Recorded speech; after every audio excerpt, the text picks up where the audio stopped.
berkumpul bersama-sama dalam acara webinar perpajakan pagi ini. Meskipun harus dilakukan secara online, kita tetap harus semangat bersama-sama menimba ilmu dari narasumber kita yang luar biasa ini. Sebelumnya, izinkan saya memperkenalkan diri saya terlebih dahulu. Nama saya Teddy Syaifullah Santoso. Saya mahasiswa Prodi D3 Pajak Politeknik Keuangan Negara STAN yang akan berperan sebagai MC pada acara webinar pagi ini. Terima kasih saya ucapkan kepada teman-teman karena telah bergabung bersama kami melalui Zoom meeting ini. Kami mengucapkan selamat datang pada acara webinar perpajakan dengan mengusung tema pengenalan umum perpajakan. Tujuan diadakannya webinar kali ini adalah dalam rangka mengedukasi generasi muda milenial agar sadar akan pentingnya pajak bagi negara kita. Sebelum memulai acara ini, alangkah baiknya kita berdoa bersama-sama agar kita dapat berjalan dengan lancar dan kita dapat menyerap ilmu yang akan diberikan oleh narasumber kita pada pagi hari ini. Berdoa menurut kepercayaan dan keyakinan masing-masing. Berdoa dipersilahkan.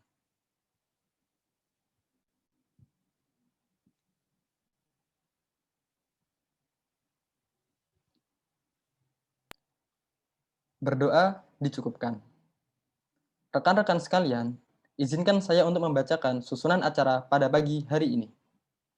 Acara yang pertama adalah menyanyikan lagu kebangsaan Indonesia Raya. Acara yang kedua yaitu pembukaan oleh MC dan pengenalan moderator. Acara yang ketiga adalah pemaparan materi yang akan disampaikan oleh narasumber kita dan dilanjutkan dengan sesi tanya-jawab. Acara yang keempat adalah kuis berhadiah. Dan acara yang terakhir ialah sesi foto bersama sekaligus diikuti dengan penutupan. Mengawali webinar pagi ini, mari kita langsung saja bersama-sama menyanyikan lagu kebangsaan Indonesia Raya. Hadirin dipersilahkan mengambil sikap sempurna.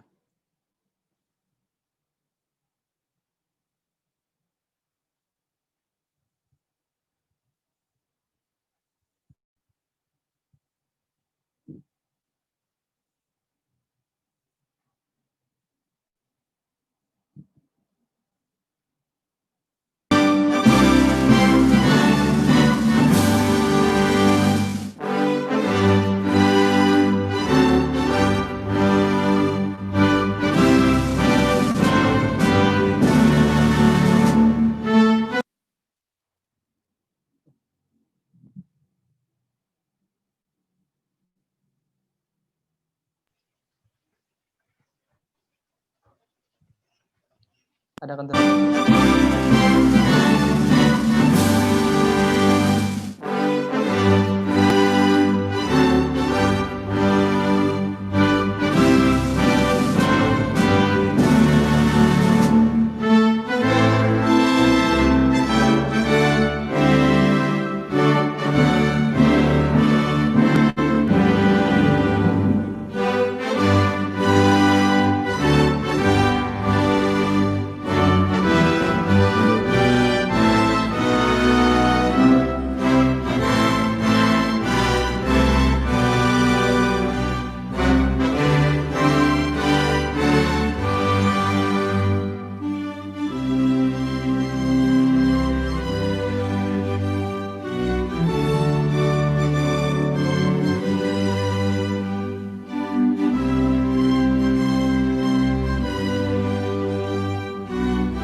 Oke, selanjutnya mari kita sapa bersama moderator yang akan membawakan acara webinar pagi ini.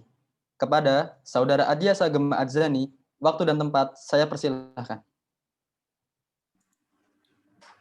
Oke, baik. Terima kasih Kak Teddy. Sebelumnya, Sama-sama, Kak. izinkan saya memperkenalkan diri terlebih dahulu. Nama saya Adiasa Gema Adzani, biasa dipanggil Gema. Saya juga merupakan mahasiswa aktif tingkat akhir di Politeknik Keuangan Negara STAN. Oke. Sebelum memulai webinar pada hari ini, izinkan saya memulai webinar ini dengan sebuah narasi. Pajak merupakan penerimaan terbesar dalam APBN kita. Tentunya, peran tersebut sangat penting untuk pembangunan bangsa Indonesia. Nah, pada kesempatan kali ini, kita akan membahas pajak secara umum. Mulai dari apa sih itu nomor pokok wajib pajak, apa sih itu SPT, dan mitos-mitos seputar perpajakan dan hal-hal menarik yang lainnya. Oke, kita udah kedatangan 2 narasumber yang akan mengisi materi pada webinar pada hari ini. Izinkan saya untuk memperkenalkan mereka terlebih dahulu.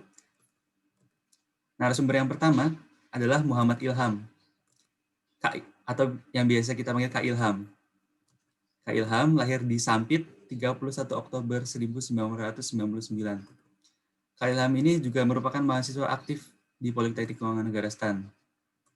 Selama berkuliah sampai sekarang, Kak Ilham telah mengikuti beberapa kepanitiaan, yaitu ada Panitia Action Fest tahun 2018, Panitia ID Fest tahun 2019 dan tahun 2020. Oke.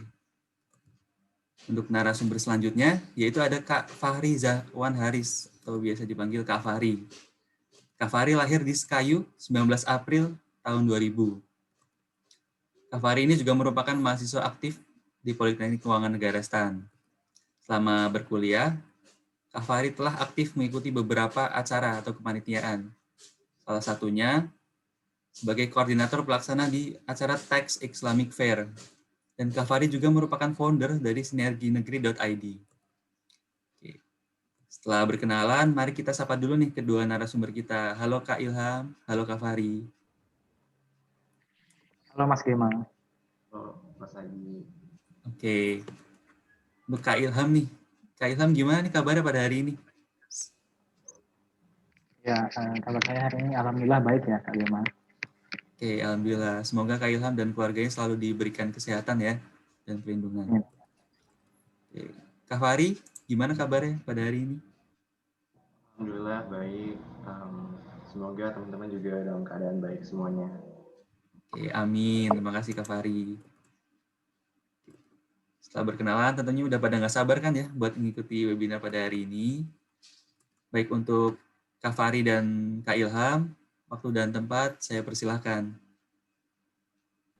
Ya, terima kasih atas waktunya Mas Gema.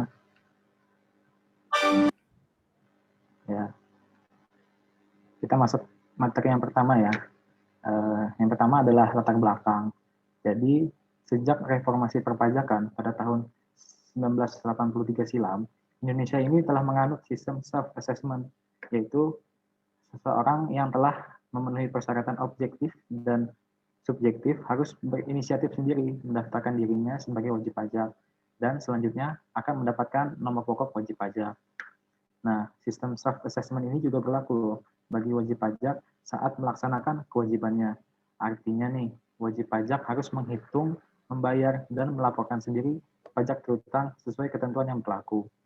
Jadi dalam sistem ini, Direktorat Jenderal Pajak memberikan sepenuhnya kepercayaan kepada wajib pajak untuk melaksanakan kewajibannya. Seperti yang telah saya sebutkan tadi, yaitu menghitung, membayar, dan melaporkan jumlah pajak terutangnya. Next. Selanjutnya adalah nomor pokok wajib pajak atau NPWP. Jadi kartu NPWP ini adalah sebuah kartu yang diterbitkan oleh Direktorat Jenderal Pajak. Nah, kartu ini memuat identitas wajib pajak berupa nomor pokok wajib pajak, nama dan alamat domisili. Seperti yang dapat kita lihat di gambar sebelah kiri ada nampak depan dan nampak belakang dari kartu NPWP. Selanjutnya, NPWP ini berfungsi sebagai identitas atau tanda pengenal bagi wajib pajak untuk melaksanakan hak dan kewajibannya di bidang perpajakan. Hal ini dapat kita samakan loh seperti KTP, di mana KTP itu bukan hanya kartu yang memuat identitas seseorang, namun juga digunakan sebagai persyaratan dasar setiap kebutuhan administrasi di negeri kita. Nah, jika KTP itu digunakan untuk setiap kebutuhan administrasi di segala sektor, yaitu pemerintahan atau swasta, NPWP ini pada umumnya digunakan untuk kebutuhan administrasi pada sektor perpajakan. Jadi seperti yang telah saya sebutkan tadi, bahwa kartu NPWP ini hanya diterbitkan oleh Direktorat Jenderal Pajak, yaitu melalui Kantor Pelayanan Pajak KPP atau Kantor Pelayanan Penyuluhan dan Konsultasi Perpajakan atau KP2KP. Sedangkan untuk mendapatkan NPWP ini, wajib pajak harus mengajukan permohonan atau membuatnya secara online. Next. Selanjutnya, hak pemilik dari kartu NPWP. Jadi selain sebagai identitas wajib pajak, kartu NPWP ini diterbitkan juga untuk beberapa tujuan lain. Seperti yang setelah saya jelaskan tadi, yaitu sebagai sarana dalam administrasi perpajakan, keberadaan kartu ini juga berfungsi untuk menjaga ketertiban dalam hal membayar pajak atau pengawasan administrasi perpajakan. Bukan hanya itu saja, kartu NPWP juga adalah salah satu persyaratan untuk menikmati berbagai pelayanan umum, seperti membuat paspor, mengajukan kredit di bank, atau mengikuti lelang yang diselenggarakan oleh pemerintah. Wajib pajak juga berhak mendapatkan keuntungan langsung dari kepemilikan NPWP ini, yaitu untuk mengurus surat izin usaha perdagangan, sebagai persyaratan mengikuti tender proyek pemerintah dan membayar pajak dengan tarif yang normal. Next. Selanjutnya, kewajiban pemilik NPWP. Pada slide sebelumnya saya telah menjelaskan hak, sekarang kita perlu mengetahui apa saja kewajiban yang dimiliki oleh pemilik kartu NPWP. Jadi kewajiban yang pertama adalah membayar pajak pastinya ya. Jadi besar nominal pajak yang harus dibayar itu akan ditentukan berdasarkan aturan yang berlaku serta kondisi wajib pajak yang bersangkutan. Kewajiban yang selanjutnya adalah menyampaikan surat pemberitahuan atau yang disebut SPT. Next. Selanjutnya saya akan menjelaskan perihal surat pemberitahuan atau SPT. Jadi surat pemberitahuan ini harus diambil sendiri oleh wajib pajak dari tempat yang telah ditentukan Dirjen Pajak. Setelah diisi dengan informasi yang benar, lengkap, dan jelas. SPT harus disampaikan kembali kepada Dirjen Pajak. Penyampaian SPT ini memiliki batas waktu ya. Yang pertama adalah untuk SPT masa. Jadi wajib pajak harus menyampaikan laporan paling lambat 20 hari setelah akhir masa pajak. Misalnya pada bulan Agustus nih, kita terutang PPh pasal 21, yaitu PPh yang dikenakan atas karyawan. Nah, batas penyampaian SPT masa ini adalah pada tanggal 20 November. Selanjutnya untuk SPT PPh wajib pajak orang pribadi, laporan harus disampaikan paling lambat 3 bulan setelah akhir tahun pajak. Sedangkan untuk SPT PPh wajib pajak badan, harus disampaikan paling lambat 4 bulan setelah akhir tahun pajak. Selanjutnya adalah sanksi. Jadi apabila surat pemberitahuan ini tidak disampaikan dalam jangka waktu yang telah ditetapkan, wajib pajak akan dikenakan sanksi administrasi berupa denda. Jadi dendanya untuk wajib pajak orang pribadi adalah senilai Rp100.000, sedangkan untuk wajib pajak badan adalah senilai Rp1.000.000. Lalu untuk memudahkan proses penyampaian SPT, kini ada aplikasi bernama e-filing. Jadi aplikasi ini berbasis web, yaitu online pajak. Aplikasi ini akan memungkinkan kita sebagai wajib pajak untuk melaporkan SPT, baik pajak untuk orang pribadi maupun badan. Selain mudah dan praktis saat digunakan, aplikasi ini juga telah disahkan oleh Dirjen Pajak sebagai aplikasi pajak yang resmi. Next. Untuk selanjutnya adalah membuat NPWP secara online. Jadi langkah pertama yang perlu kita cermati adalah kita harus mempunyai akun ya. Jadi jika kita belum punya akun, silakan membuat terlebih dahulu dengan mengakses website Erek Pajak, yaitu https://erekpajak.co.id. Langkah selanjutnya adalah kita harus menyiapkan beberapa dokumen persyaratan seperti kartu identitas, KTP bagi WNI, atau paspor dan kitas atau kitab bagi warga negara asing. Langkah selanjutnya adalah mengirim berkas elektronik dan mengisi formulir dengan benar. Dan terakhir, setelah permohonan kita disetujui, kartu NPWP kita akan dikirimkan ke alamat tinggal terdaftar. Ya, untuk materi yang saya sampaikan telah selesai. Materi selanjutnya akan saya berikan kepada Mas Fahri. Silakan, Mas.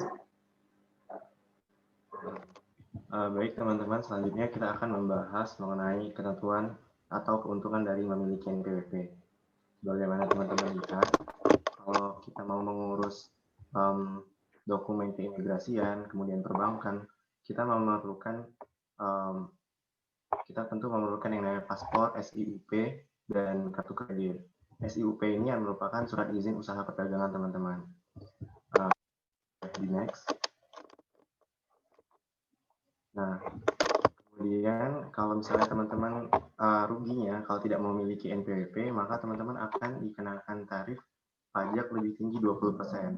Jadi sebagai contoh teman-teman, kalau misalnya teman-teman mendapatkan penghasilan katakan 1 bulan mendapatkan 5 juta, maka kita klasifikasikan ini telah lebih dari PTKP sebesar 4.500.000, sehingga akan dikenakan pajak sebesar 120% dikali 5% dikali dengan 5 juta. Dalam hal ini jika teman-teman tidak memiliki NPWP. Namun jika teman-teman memiliki NPWP, maka teman-teman hanya akan dikenakan pajak sebesar 5 juta dikalikan dengan 5%.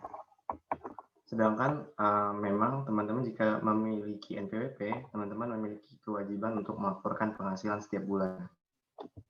Selanjutnya, Kak. Selanjutnya kita akan membahas mengenai beberapa mitos tentang perpajakan. Mitos yang pertama tentang membayar pajak. Jadi mitosnya adalah setelah memiliki NPWP, maka kita diwajibkan membayar pajak setiap tahun. Ada pajak tahunan, ada pajak yang dibayar secara massa atau per bulan. Namun faktanya adalah pemilik NPWP bisa tidak dikenakan pajak jika penghasilan per tahunnya di bawah PTKP atau penghasilan tidak kena pajak sebesar 54 juta per tahun atau 4,5 juta per bulan. Kemudian mitos kedua yaitu adalah potensi pajak. Mengenai potensi pajak, mitosnya adalah pegawai pajak tidak mengetahui potensi pajak setiap. Nah, ini salah teman-teman. Yang benar adalah Direktorat Jenderal Pajak atau DJP itu memiliki tim khusus yang menganalisa big datanya. Jadi DJP itu punya tenaga yang bertugas untuk mengawasi potensi dari wajib pajak melalui baik melawan transaksi, perkiraan benchmark, kemudian kalau ada riwayat ekspor impor, hingga tabungan dari bank. Jadi pegawai DJP itu bisa mengetahui potensi pajak dari seseorang, teman-teman. Kemudian mitos ketiga adalah tentang mengecil. Mitosnya adalah jika tidak ada cara yang legal untuk membuat tagihan pajak kita menjadi lebih rendah. Ini salah teman-teman. Yang benar adalah tentu saja ada cara legal untuk membuat pajak yang kita bayar lebih rendah dengan cara menaikkan PTKP kita atau penghasilan tidak kena pajak. Dengan cara apa? 1, menikah. Kedua, memiliki tanggungan baik orang tua ataupun anak. Dan bagi wajib pajak badan atau perusahaan dapat melakukan tax planning untuk biaya-biaya yang dapat dikurangkan menurut perpajakan. Kemudian next, Kak. Uang pajak rawan dikorupsi, teman-teman. Mitosnya adalah pajak yang kita bayarkan rawan dikorupsi oleh pegawai pajak.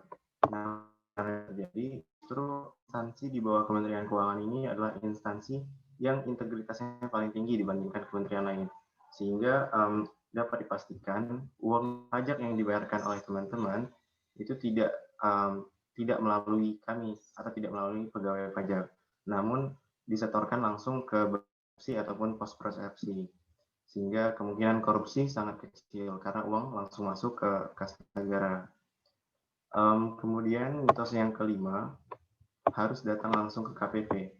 Jadi ini hanya mitos, teman-teman. Kalau ada yang bilang bayar pajak itu ribet, mengurus tentang perihal perpajakan itu ribet karena harus datang ke KPP.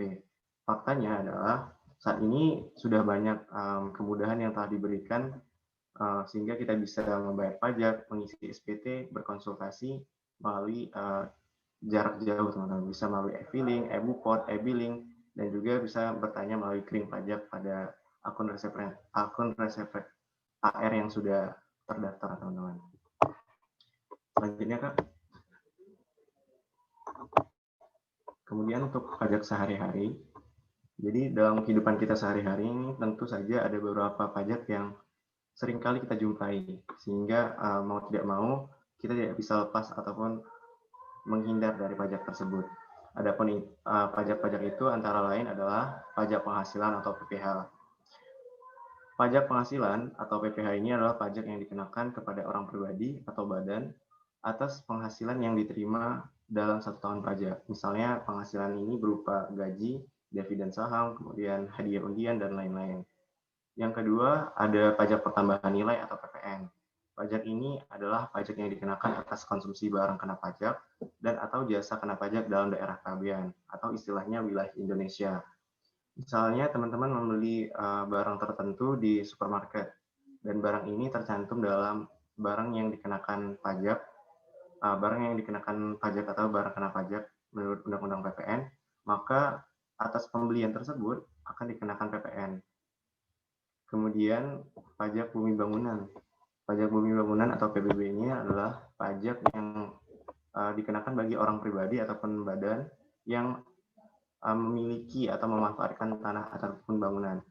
Misalnya teman-teman memiliki sejumlah rumah ataupun tanah di suatu tempat, maka berdasarkan NJOP tertentu, maka teman-teman diwajibkan untuk membayar pajak bumi bangunan setahun sekali. Lalu pajak yang lain yang mungkin teman-teman sering rasakan adalah pajak daerah, yaitu pajak yang dipungut oleh pemerintah daerah yang menopang pembiayaan dan pengeluaran daerah. Misalnya pajak kendaraan bermotor yang dibayarkan di Samsat, kemudian pajak penerangan jalan, dan pajak restoran. Saya kembalikan ke moderator.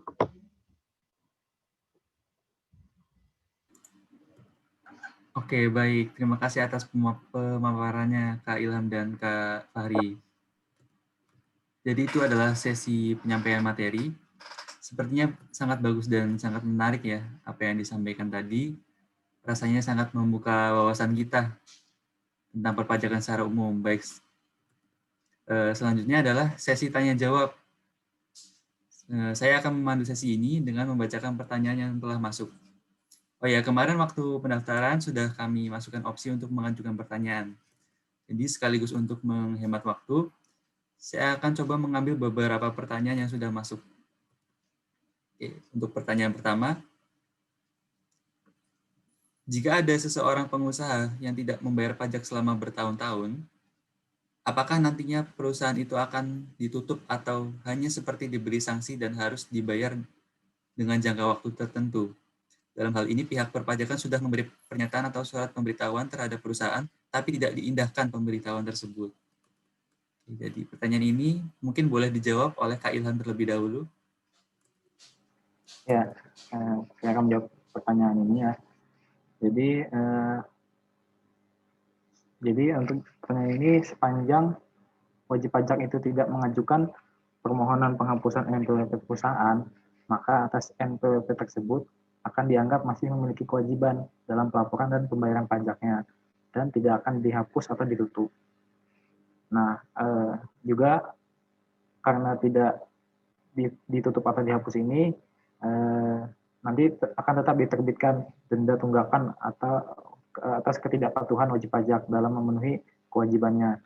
Namun dalam kasus apabila selama 5 tahun terakhir wajib pajak itu tidak memenuhi kewajiban pelaporan dan pembayaran pajaknya, nanti atas NPWP tersebut akan dinonaktifkan secara otomatis secara jabatan, sehingga atas NPWP tadi tidak dapat digunakan lagi untuk keperluan administrasi lain dan tidak memiliki kewajiban dalam pelaporan dan pembayaran pajaknya. Begitu. Oke, terima kasih Kak Ilham. Jadi selama kita memiliki NPWP, kita harus tetap lapor ya, meskipun tidak mempunyai penghasilan. Ya. Oke. Oke, baik. Pertanyaan selanjutnya. Bagaimana menentukan pajak yang sesuai dengan karakteristik masyarakat tersebut akan terjadi keadilan dan kesesuaian? Oke, untuk pertanyaan ini mungkin bisa dijawab oleh Kak Fahri. Baik, terima kasih. Pertanyaannya adalah kalau misalnya kita punya penghasilan orang kan beda-beda ya. Bagaimana pegawai pajak menentukan pajak yang harus dibayar? Nah, teman-teman berdasarkan Undang-Undang Perpajakan, penghasilan itu telah diklasifikasikan dengan tarif-tarif tertentu. Sehingga bagi masyarakat yang memiliki penghasilan sekian sampai sekian akan dikenakan tarif A. Kemudian pada tingkatan yang lebih tinggi akan dikenakan tarif B. Nah, dalam hal ini, Undang-Undang Perpajakan membuat ketentuan yang seadil-adilnya, sehingga teman-teman yang memiliki klasifikasi penghasilan 0 sampai 50 juta, maka hanya akan dikenakan pajak 5% saja pada pajak penghasilan. Jika teman-teman memiliki penghasilan yang lebih tinggi, maka akan dikenakan tarif. Ketentuan perpajakan mengatur perbedaan penghasilan ini. Terima kasih.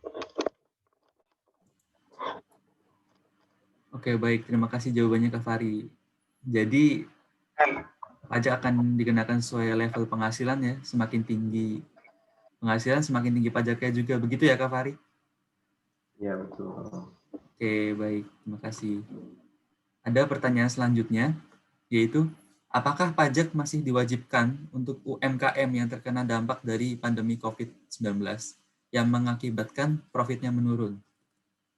Baik, pertanyaan ini mungkin bisa dijawab oleh Kak Ilham. Ya, jadi pertanyaannya tadi, kalau misalnya kita sebagai UMKM mendapat karena adanya pandemi COVID-19, kita menghasilkan profit yang lebih kecil daripada tahun-tahun sebelumnya gitu ya, Mas Gema ya.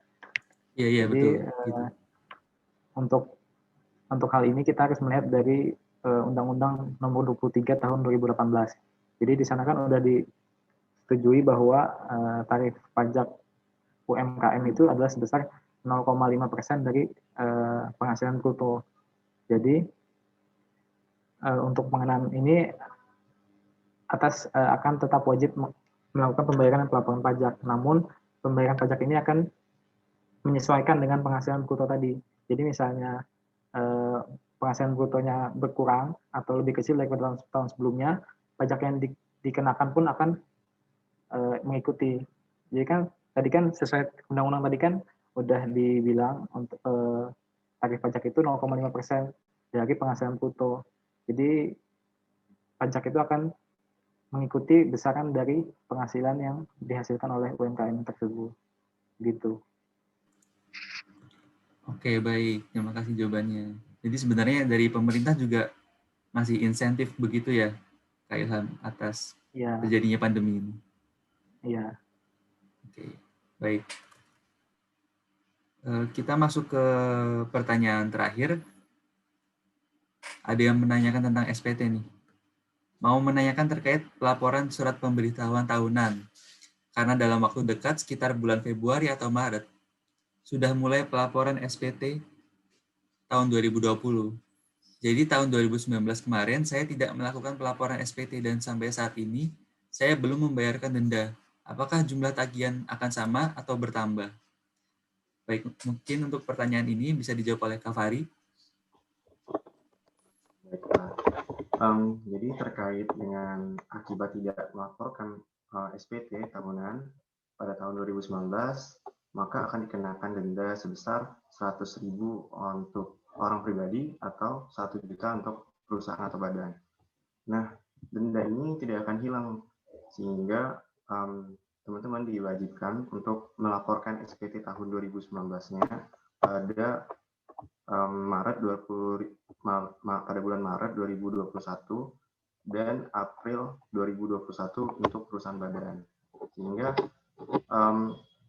denda ini tidak akan hilang kecuali dibayarkan teman-teman. Nah, pembayarannya tadi bisa pada bulan Maret 2021 untuk orang pribadi ataupun pada bulan April 2021 untuk perusahaan ataupun badan. Sudah cukup, Kak? Oke. Jadi jangan lupa ya buat teman-teman yang NPWP untuk melapor. Paling lambat kapan? Maret ya Kak ya tadi? Untuk orang pribadi. Ya, di bulan Maret, akhir Maret. Dan untuk badan bisa di bulan April, akhir April 2021. Oke, baik. Terima kasih Kak Fahri. Jadi jawaban yang tadi diberikan oleh Kak Ilham dan Kak Fahri sudah cukup menjawab ya. Yang tadinya kita belum tahu, sekarang jadi semakin tahu. Mungkin segitu saja pertanyaan yang dapat kami jawab, karena kita juga memiliki durasi waktu, dan kita juga tidak ingin mengganggu waktu istirahat teman-teman nih di hari Minggu. Mungkin ada yang ingin bermain bersama teman atau kumpul bersama keluarga. Ya silahkan. Yang penting tetap menjaga protokol kesehatan ya teman-teman semua. Karena pandemi ini belum berakhir dan nampaknya juga akan berlangsung sangat lama. Saya sebagai moderator juga ingin meminta teman-teman semua untuk mendoakan saudara-saudara kita yang sedang terkena musibah. Semoga selalu diberikan kesabaran dan perlindungan oleh Tuhan Yang Maha Kuasa. Baik, saya sebagai moderator pamit undur diri. Mohon maaf jika ada salah kata atau salah perbuatan. Acara akan saya kembalikan kepada MC Kak Teddy. Halo Kak Teddy, silakan. Ya, halo Kak Gema. Baik, terima kasih banyak kepada narasumber kita hari ini, yaitu Saudara Fahri dan Saudara Ilham, yang telah berkenan hadir dalam webinar pagi ini. Dan juga kepada moderator tentunya, Saudara Gema, yang telah memandu jalannya diskusi. Tentu menarik sekali pemaparan yang telah disampaikan dan juga diskusi yang telah dilakukan. Banyak hal yang kurang kita mengerti mengenai perpajakan, tetapi setelah mendengar diskusi tadi, tentunya kita sebagai generasi muda akan selalu taat nantinya dalam melakukan hak dan kewajiban kita dalam bidang perpajakan. Untuk sesi berikutnya, kita memasuki acara yang ditunggu-tunggu, yaitu kuis. Sesi kuis ini adalah sesi kuis yang berhadiah. Untuk teman-teman panitia, diharap mempersiapkannya, serta untuk para peserta dipersilahkan untuk masuk dalam link yang akan dibagikan oleh panitia setelah ini. Diharap peserta menjawab pertanyaan-pertanyaannya dengan teliti dan serius ya, karena akan ada beberapa hadiah yang kami berikan. Untuk juara 1 kuisnya akan mendapatkan GoPay sebesar Rp70.000. Untuk juara 2 akan mendapatkan GoPay sebesar Rp60.000. Dan untuk juara 3 akan mendapatkan hadiah GoPay sebesar Rp50.000. Dimohon untuk panitia segera mempersiapkan kuisnya.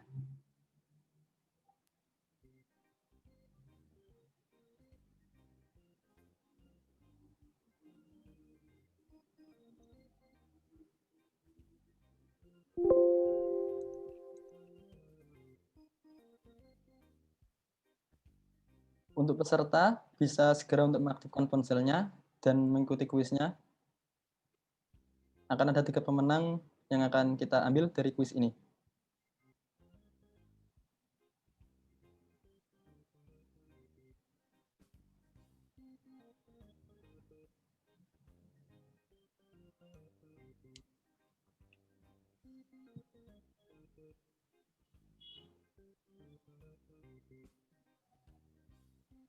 Oke, baru 1 peserta. Ayo yang lain.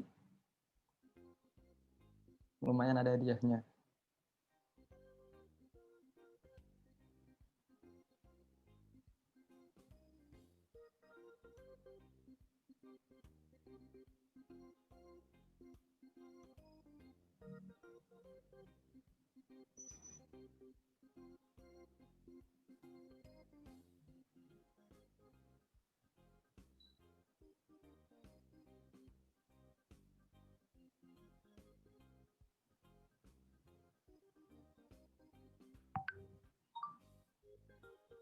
Oke, baru 4 peserta.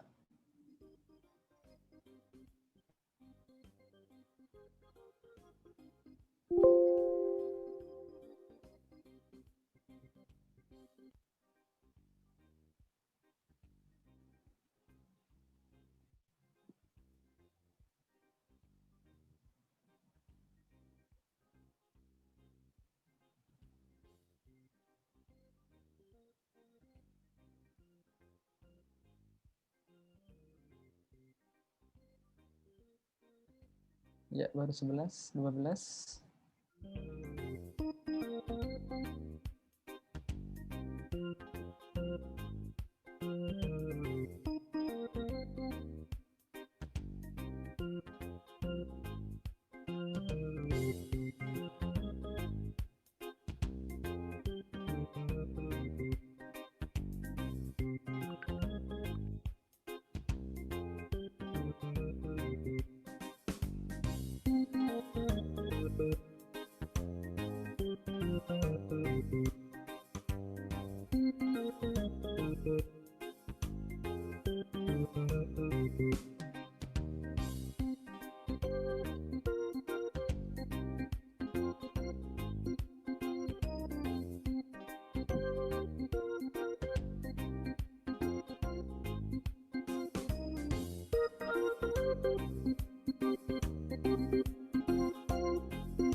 3 menit lagi akan dimulai ya. Untuk yang belum masuk, segera masuk.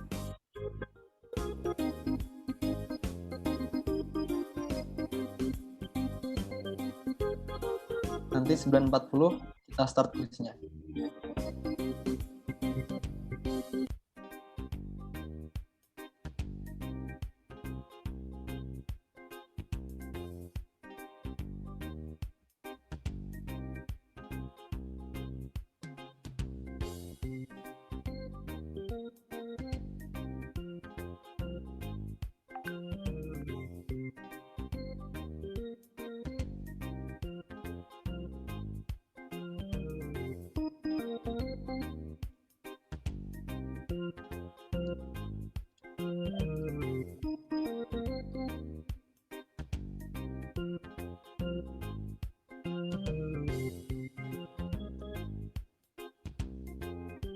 Oke, untuk mempersingkat waktu, mari kita mulai kuisnya.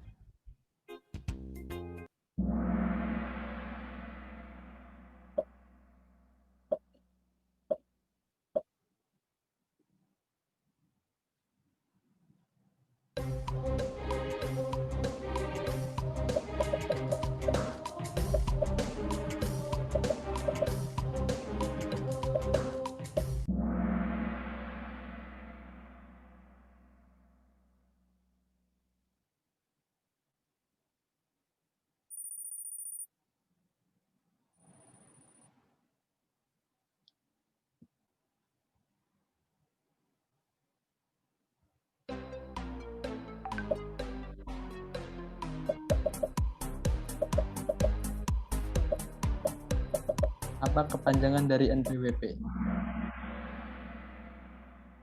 Keren sekali, 11 orang benar. Pertanyaan selanjutnya.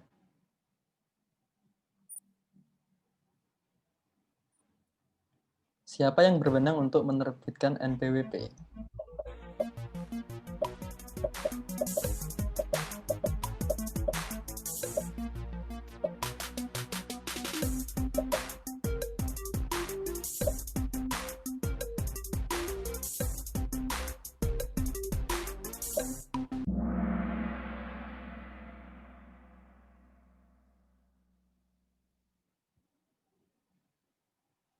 Oh, 15 orang. Mantap. Lanjut pertanyaan. Mauli memimpin dengan 2.300 poin.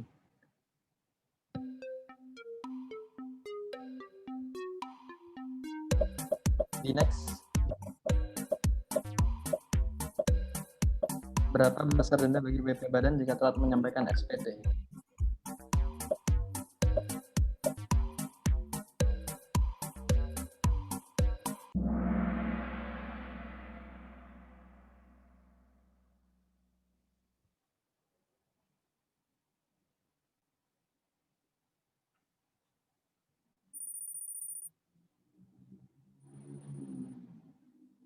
Oh, terjadi penyalipan peringkat. Soal selanjutnya, apa kepanjangan PBB?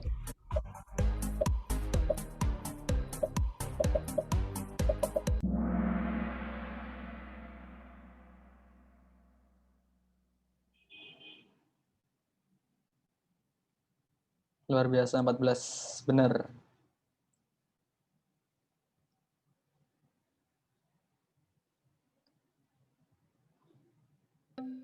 Pertanyaan ke-6. Siapa Direktorat Dirjen Pajak saat ini?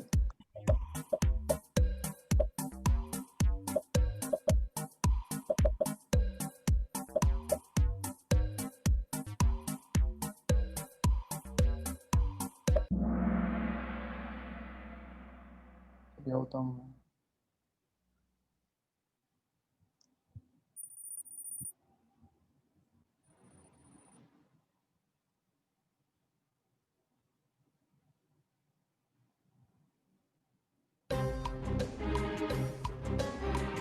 Atas waktu penyampaian SPT bagi WP pribadi.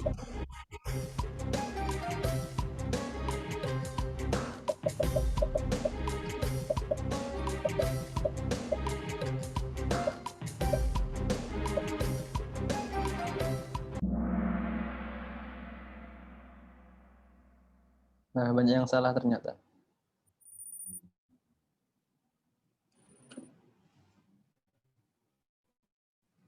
Lanjut, pertanyaan ke-8.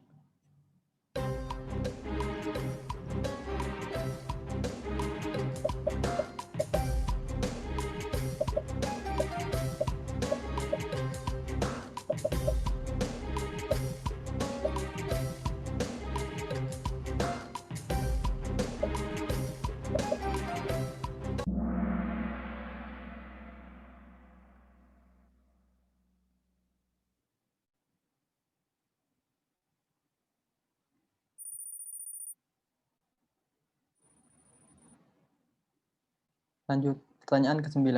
2 pertanyaan terakhir. Kata pajak jika diubah ke dalam bahasa Inggris menjadi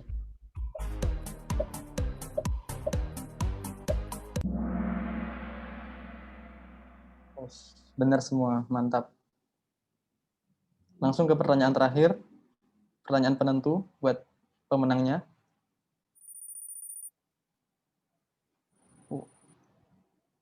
J masih berada di peringkat pertama, disusul oleh Mauli dan peserta lainnya. Gimana kita membayar pajak penghasilan?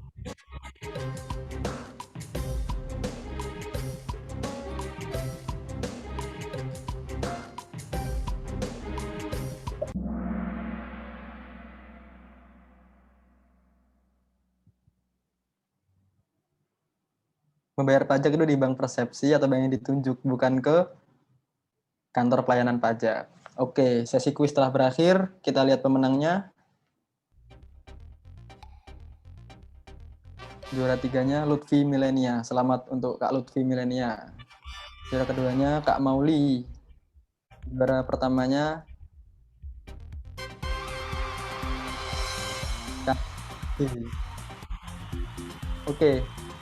Nanti untuk peserta yang menang dalam kuis ini diharapkan men-screenshot ya untuk hasilnya, yang pemenangnya nanti dikirim ke grup agar panitia mengetahui siapa saja yang menang dan nanti dihubungi di akhir acara untuk penyerahan hadiahnya oleh panitia. Terima kasih.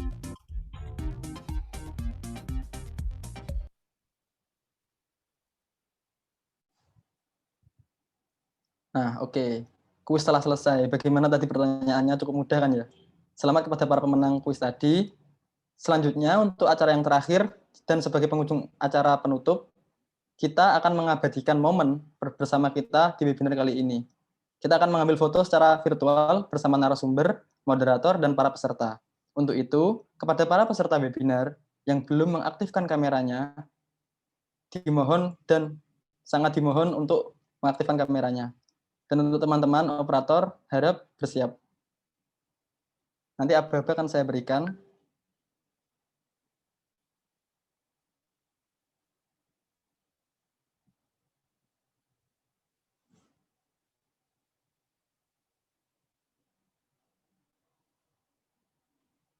Oke. Untuk yang lainnya, boleh untuk mengaktifkan kameranya sebagai kenang-kenangan kita di webinar kali ini.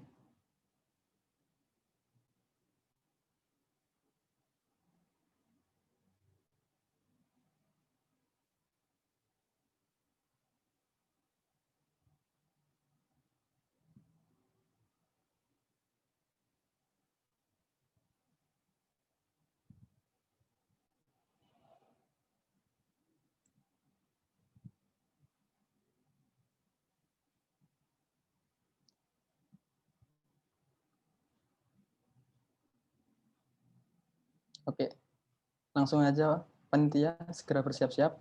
Aba-aba dari saya. 1, 2, 3. Baik, sekali lagi. 1, 2, 3. Oke, terima kasih.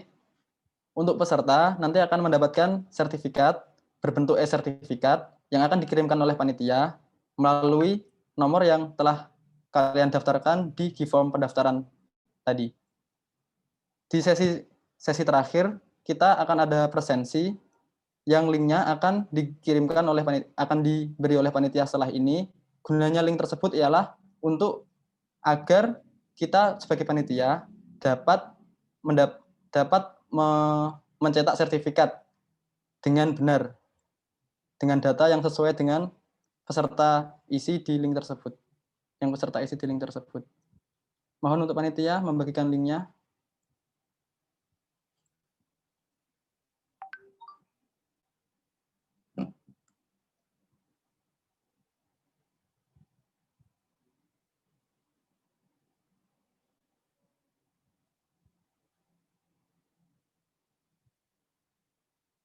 Link sudah dibagikan di grup webinar pagi ini ya.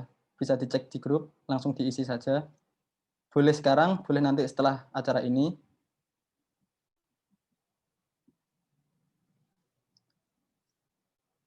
Kita sudah tiba di waktu penghujung acara. Tidak terasa teman-teman, kita sudah tiba di ujung acara webinar kali ini. Saya sebagai MC dan mewakili panitia yang bertugas menyampaikan mohon maaf atas segala kesalahan, perbuatan, dan salah kata selama penyelenggaraan acara webinar hari ini. Sampai jumpa di lain kesempatan. Semoga teman-teman sehat selalu. Akhir kata dari saya, terima kasih. Wassalamualaikum warahmatullahi wabarakatuh. Selamat pagi semuanya. Boleh meninggalkan webinar. Terima kasih semua peserta. Untuk peserta bisa untuk meninggalkan ruang webinar kali ini.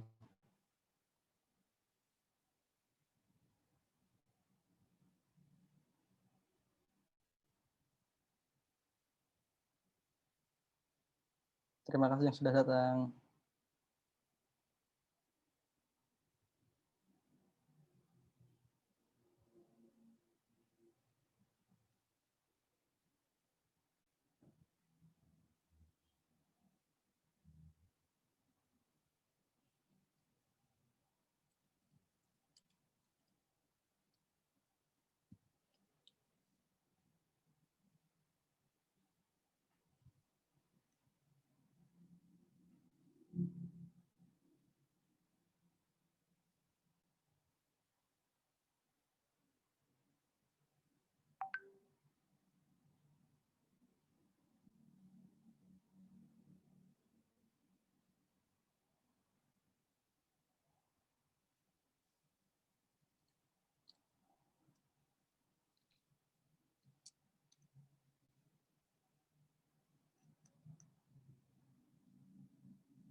Oke, udah aku keluarin semua ya.